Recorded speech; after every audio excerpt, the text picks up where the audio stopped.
Lil Durk's name has came up in multiple street beefs, murder for hire whispers, and retaliation shootings. From the King Von situation to the OTF linked cases in Atlanta and Chicago, Durk's been skating a fine line between success and self-destruction. Remember, the 2019 shooting case in Atlanta with King Von was just the start. Although charges were dropped, footage in the court docs showed they were active that night. In an interview with DJ Academics, Lil Durk's attorney Drew Findling addresses the serious allegations facing the rapper, providing insights into the legal strategies and challenges ahead. Findling emphasizes that the murder for hire charges against Lil Durk are unfounded. He asserts that the prosecution lacks concrete evidence linking Durk to any such conspiracy, highlighting the absence of the credible witness or direct involvement. The defense is focused on dismantling the prosecution's narrative by scrutinizing the credibility of their sources. Findling points out that much of the case relies on testimonies from individuals with questionable backgrounds, basically saying it's a lot of street people and people like this dude right here. Indictment that did not name him, right? It named others, and then there was an unindicted person. And then 3 weeks later, that indictment was what's called the first superseding indictment, and it does name him. The indictment was was identical, except the unnamed person now became Durk Banks. And this is the really important part, Ak. The second indictment, what's called the first superseding indictment, only had one new fact. It had one new fact, and that was it alleged that there was a video by Durk that celebrated and monetized this killing, okay?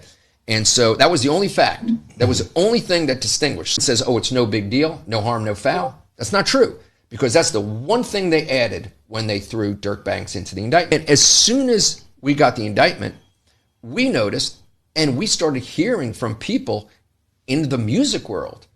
People are like, this doesn't really make sense. That song, those lyrics were done a long time before that. I mean, we were hearing it from all different directions. We were hearing it from studio people. We were hearing it from people that wear suits to work every day, executives. So we were like, we got to get to work here. We got to figure this out. And so at the detention hearing, okay, we had this first detention hearing in December of 20. We go to the court and we say, first, this issue of leaving the country, it was all presented incorrectly. Findling discusses the impact of media coverage on public opinion. Nothing that sensationalized reporting can prejudice this case. He stresses the importance of separating fact from speculation and urges public to withhold judgment until all evidence is presented in court. Expressing confidence in the judicial system, Findling believes that a fair trial will exonerate Lil Durk. He reiterates that the defense is prepared to challenge all allegations vigorously and committed to ensuring that justice prevails. The indictment details are Lil Durk, whose real name is Durk Derek Banks, has been charged in a superseding federal indictment alleging his involvement in a murder for hire plot targeting rapper Quando Rondo. Now, the indictment includes charges of conspiracy to commit murder for hire, use of interstate facilities to commit murder for hire, resulting in death, and firearm offenses. So y'all let me know what y'all think about that. So the prosecutors allege that Lil Durk and his OTF members coordinated a collective plan to attack, which resulted in the death of Quando Rondo's cousin, Lul Pab, in August 2022 near the Beverly Center in Los Angeles. The plot was reportedly in retaliation for the 2020 killing of OTF rapper King Von. Big dog status right here. Drew got back on their hind parts within hours of them filing what they filed. So check it out. Defendant Durk Banks, through his attorneys Drew, Marissa, Jonathan, and Christy, hereby files this unopposed request for a brief extension of time to submit his reply in support of his application for reconsideration of the detention order in this matter. The grounds for this unopposed request are as follows. On April 23rd, 2000, this court granted a hearing on Mr. Banks' application for reconsideration of the detention order and set a briefing schedule with Mr. Banks' reply to the government response due on today's date, docket 139. At the end of the day yesterday, one day before the defendant's reply was due, the government informed defense counsel through email correspondence that they had gone back to the grand jury and re-indicted the case and a second superseding indictment against Mr. Banks. Right. The government provided a copy of the new indictment to undersigned counsel on today's date. In the second superseding indictment, the government has chosen to, 1, remove the allegations regarding Mr. Banks' lyrics previously included in 6 of the first superseding indictment. 2, remove an allegation regarding the payment of a bounty previously included in 9 of the first superseding indictment. And 3, adding an additional charge of stalking resulting in death under 18 U.S.C. 2261A, 2A, B, 2261B1. As this court is aware, both from the initial detention hearing and the current briefing on Mr. Banks' application for reconsideration of the detention order, the government's allegations regarding Mr. Banks' lyrics have been a highly contested issue currently before this court. It appears that the government has conceded the issue, but the re-indictment of this case raises new factual and legal issues. Based on the above, Mr. Banks respectfully requests that this court give him a brief extension of time to file his reply so that he and his counsel can review this new indictment and respond as necessary and appropriate. Mr. Banks requests that he be permitted to file his reply on or before Tuesday, May 6, 2025.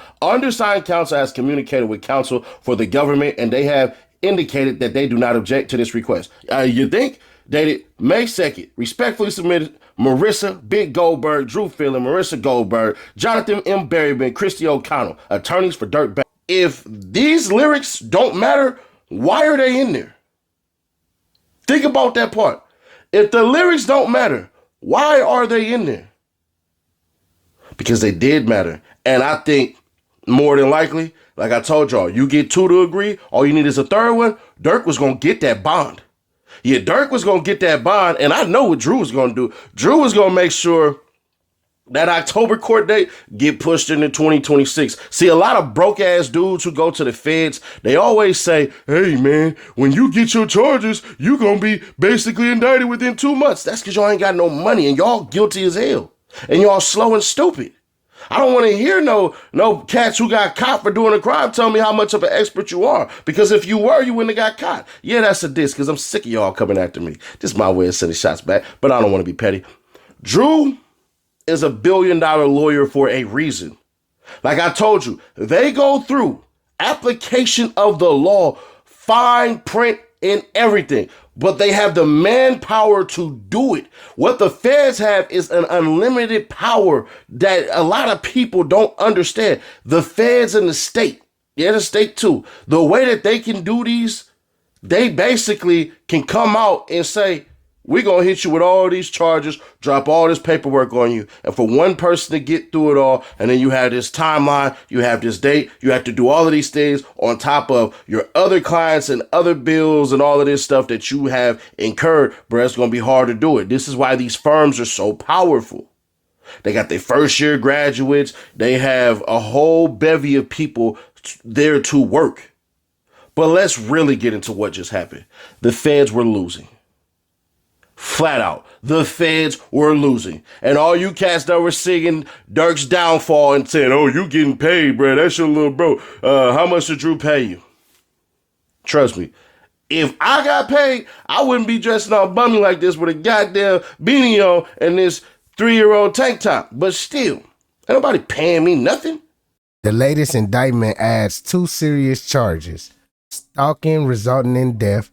Prosecutors claim that Durk and his associates tracked their target for hours before that fatal shooting. Use of the interstate facilities to commit murder for hire resulting in death. Allegations state that Durk financed the operation, including travel and accommodations for the co-conspirator. So, the flight records showing associates traveling from Chicago to Los Angeles, the hotel bookings made with the credit card linked to Durk, the surveillance footage capturing the suspects purchasing the ski masks. I mean, if he's convicted on all counts, Lil Durk faces the maximum sentence of life in federal prison. The charges are severe, reflecting the gravity of the alleged crimes, bro. The legal proceedings are ongoing, though, and Lil Durk has pleaded not guilty to all charges. We'll continue to monitor this case and provide updates. Subscribe to the latest information on the developing story. Shout out to Seti Nash, man, because he broke it all the way down for us. And make sure y'all go over there and subscribe to him. And yeah, I'm going to catch y'all on the next one.